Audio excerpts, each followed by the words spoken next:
File 7A. Listening.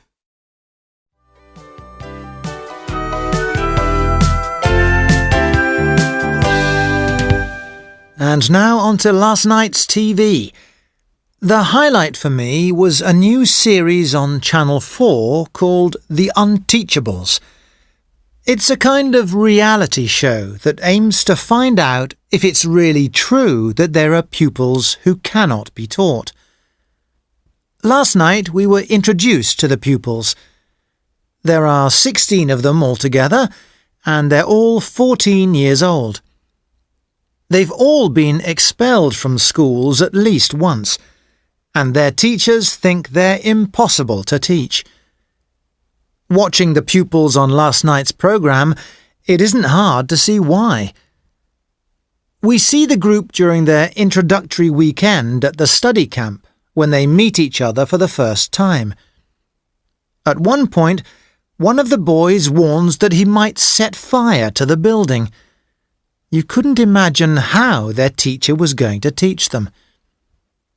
And that's where 40-year-old Philip Beadle comes in. Beadle used to be a rock musician, but he gave up music at the age of 32 to become a teacher. Since then, he has had a very successful career in education. His greatest achievement was when he worked at a school in the centre of London, where there were a lot of problems. He worked really hard, and he got the best English results that the school had ever seen. All of his class passed their exam, half of them with top marks.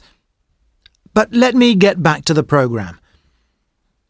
In Beadle's first class, he manages to help the pupils learn to trust him by playing a game with the children. In the game, Beadle and the pupils point at each other and say an insult. This might not seem very educational, but Beadle had the attention of all the pupils, and everybody was taking part. And that was the aim of the game. You might think that Beadle's teaching methods are quite unusual, and you'd be right. At one point on last night's programme, he took the pupils to the countryside. They found a field with cows in it, and he made them read poems and plays by Shakespeare to the cows.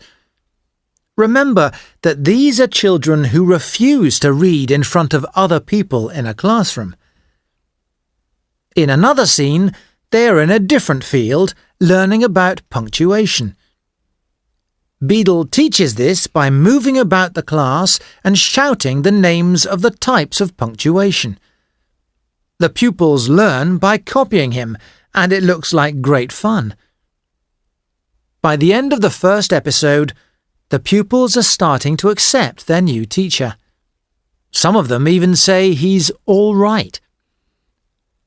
I really enjoyed The Unteachables, and I really want to know what happens next. If, like me, you are fascinated by the experiment, you'll watch the next episode at the same time next Wednesday. Personally, I can't wait.